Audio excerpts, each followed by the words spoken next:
What's going on, YouTube? I am Germ here, and today we are going to be addressing, I'm not looking to scare people necessarily or anything like that, but we're just going to need to address what needs to be addressed, and this is going to be the biggest risk involved in Paris sticker investment, capsule investment, and just modern sticker and capsule investment in general. We're going to be talking about what I think this risk is, how you should plan around it, how you can plan around it, what it means for all of these things going forward, and how it's going to affect me and my personal game plan, and then maybe some ways that you guys can, develop your own strategies, game plans, all of that stuff. Of course, before we get into the video, I want to mention, first link in the description below is my affiliate link for Buff Market. If you guys want to get signed up, Buff Market is not necessarily the most insane marketplace, but I do think it is a good option. It's a place that I've been getting a lot of capsules at cheap prices. It's a place where you can get some items potentially at cheap prices, maybe sell some items for real life money, stuff like that too. But also, if you're looking to safely, efficiently, and effectively cash out your skins, I'm dipping my toe into the cash trading world. Reach out to me on Twitter. That's going to be the second link in the description below. Looking to buy stuff between like 90, 95% buff, somewhere in that range. But that's two awesome ways to maybe help support my channel and my content. But with that being said, here we go. I know Mr. Fano has been involved in a lot of drama, a lot of controversy, all that good stuff recently. And in this video, I'm not necessarily here to talk about drama, controversy, or roast Fano or anything like that. There's plenty of people doing that already. Some of it I think he deserves, some of it definitely not so. But this video idea, it's something I've wanted to talk about for a while, but this tweet and some of the replies and responses finally sparked my inspiration to how to turn this into like a full-fledged video idea. So Fano tweeted out this. He said, drop a heart if you're going to create generational wealth from the Paris sticker sale. 52 likes on this tweet in, I don't know, couple hours, 7 hours, something like that. Tweet's definitely not popping off. Definitely a weird and strange tweet. Again, some of the criticisms I do think against Fano are very warranted. This one, I think, deserves some criticism.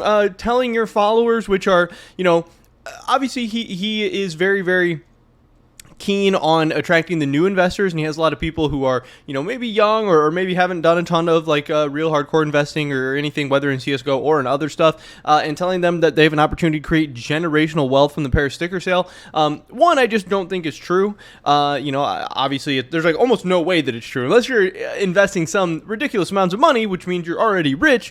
You're not going to be creating generational wealth from the Paris sticker sale. And why would you be trying to say that or tell that to your audience? That's weird. That's strange. Again, I think Fano has maybe got some undeserved criticism recently, but this tweet is very, very weird. Kind of a gross thing to say to your fans and audience. I don't know. I'm trying to sell them like a false narrative or a false dream or whatever. Maybe he's joking. I don't know, but you're not going to get generational wealth from the Paris sticker sale, but that doesn't mean there is not, at least potentially, still some decent money potentially there to be made. Obviously, I'm investing it. I'm not doing it for fun. I'm doing it because I think there is some real legitimate money here to be made. But even me, I have some money. I'm going to be putting a lot of money into Paris. I don't think I'm going to be creating generational wealth, and I definitely wouldn't say that to anyone else. Seems a little bit weird, but anyway. He says, drop a heart if you're going to be creating generational wealth from the Paris sticker sale. And he gets this reply. And first of all, I love this as a tweet, but this is the video topic that I've been wanting to talk about. This guy says, Copenhagen 2024 stickers.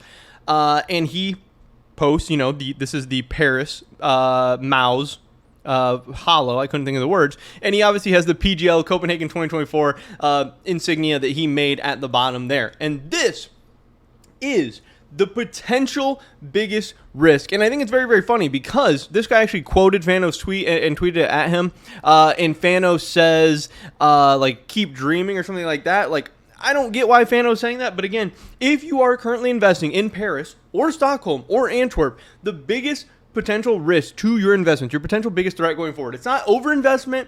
It's not overhyped, overrated, all that stuff. Those are risks for sure, but I do think the biggest potential risk in the long term is how many more and when are we going to get the next borderless sticker sets? Because I don't think this is as big of a risk maybe as much as it used to be with, Stockholm and even with Antwerp, because I think at this point, most people, apparently not Fano for whatever reason, I think most people are expecting or assuming we're going to see more borderless sticker sets going forward in the future. And if you look at what has happened with the last couple of sets, when a new borderless set has been announced, obviously it has not been good.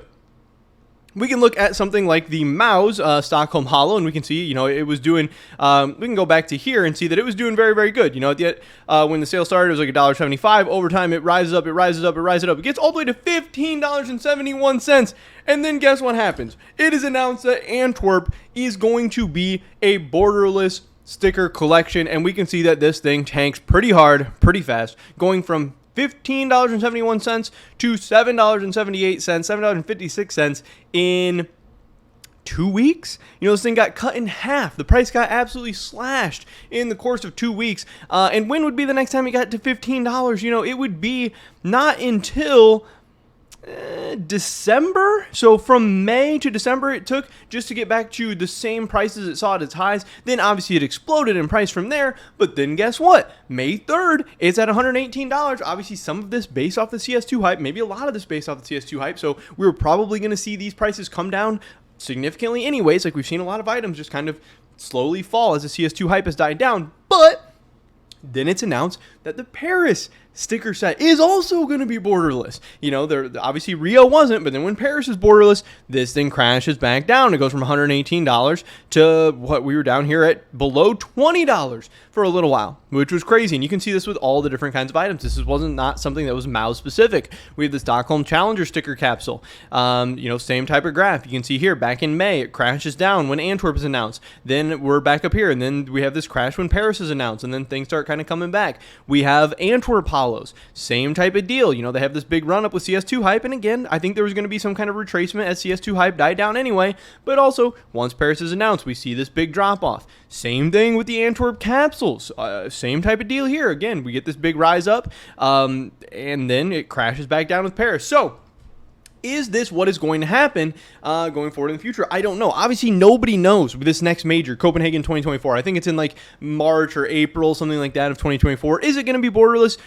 We don't know. But what we do know is that of the last 4 majors, Stockholm, Antwerp, Rio, and Paris, 3 of them have been borderless. And we know that 3 of these collections have done very, very well, have sold well, have been exciting, and the community has loved them. They've been so well received. And we know that one of these has not been borderless, that being Rio, and that one did not sell as well. That one was not as well received, was not as exciting. People didn't love it. And you can also interpret that to mean it probably made Valve a significantly less amount of money. So for Fano to be sitting here and saying, keep dreaming that there's no way that the stickers are going to be borderless in 2024 Copenhagen, that doesn't make much sense. Again, we don't know what they're going to be, but when you look at what we've seen recently and going off historical data and analysis and everything like that, which is what I try to do on this channel, again, the numbers and the trends tell you that it is more likely than not that Copenhagen 2024 is going to be borderless. Now, I don't think Valve is going to do borderless stickers for the rest of history and forever because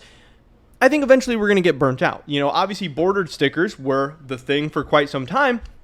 And that's what all the stickers look like. And yeah, you can add a couple different borders. You can make them look a little bit different and all that stuff. But we hadn't had borderless in so long. And when borderless came out, they're this new shiny thing. And they look really good. And people love them. And they're awesome. And they're amazing. We get this euphoria.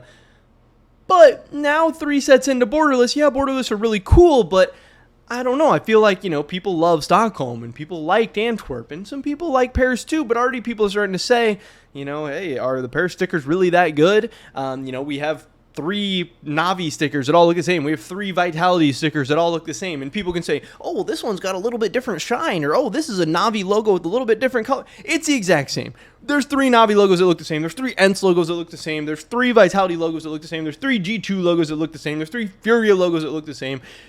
If Copenhagen is borderless, then we're going to have 4 of all those. And then if the next one, we're going to have 5. And then at some point, they're going to look exactly the same. And I know there's also the insignia at the bottom that says Antwerp or Paris or whatever, but that's stupid. That does not make them different at all. Nobody even really notices that. And if anything, it just kind of makes the stickers uglier altogether.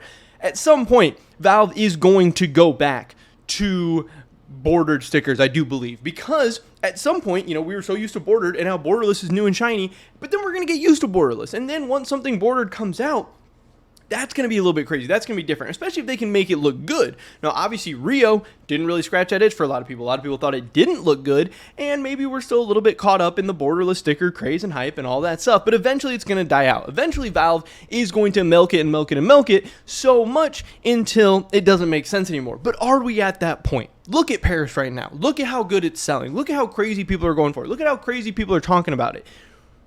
one day the borderless trend is going to die out. One day the hype's going to die out. And I do like borderless stickers. I think they look good. I think they make for good crafts. I think it's awesome. But I also think that borderless stickers lack a lot of personality or I don't know, feeling. Like, they just feel kind of empty and dead. They look cool, but when I look back at like a Boston sticker or an Atlanta sticker or Berlin or whatever, and you see those different borders, they all look different. They all kind of bring you back to a time or to a tournament or to an era or whatever. And when you look at borderless stickers, that's not really the case. Is the Paris Navi sticker gonna take me back and make me remember Paris? Is that gonna feel different than the Antwerp Navi or whatever? Like, no, they just kind of look the same. They look cool, they look good, but I think at some point the community and Valve is going to, want another good-looking bordered sticker out there. But I don't think it's just yet. But I don't know. Copenhagen could be bordered. It could be borderless. But for Fano and anyone to say keep dreaming is very, very strange.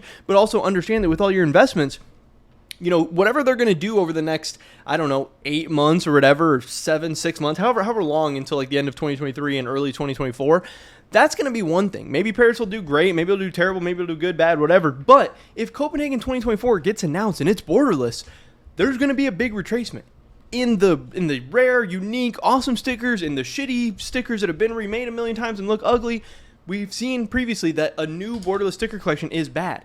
But if it gets announced that Copenhagen is going to be bordered, then these things are going to have a little explosion. They're going to have a little renaissance. They're going to have a little bit of a boost up. But we have no idea. That's just a guess. That's just speculation. That's truly just gambling. And, you have to weigh the risk and reward and all that. And yeah, if you want to say that, you think Copenhagen's going to be bordered and you want to hang on to your things and ride the wave, yeah, that's great or whatever. But I would just say that all the data, all the evidence, everything we have tells us that Copenhagen is more likely than not to be borderless. But both options are possible. But no matter what, you need to have a game plan for, again, early to mid 2024, May, March, April, whenever that Copenhagen major is. You need to know what you're going to do going into that. You need to have a game plan and plan for all the scenarios, because it is a very, very big risk. And again, that sticker collection getting announced as borderless could potentially take a big hit to all your investments. Even you say your investments go up a lot until then, you hold on to them, it's announced borderless, then it crashes back down and you lose all the gains you had over the last 8 months. That would suck. That'd be horrible. So make sure you plan for it. Make sure you game plan. I don't know. Personally, I'm in the camp that I think Copenhagen will be borderless, but I'm going to be planning for all scenarios, and we'll have to see what happens. But no matter what, you got to think about this. It's the biggest risk factor in modern sticker and capsule investing. But that's pretty much it for this video today, guys. Hopefully I catch you in the next one. But until then, peace.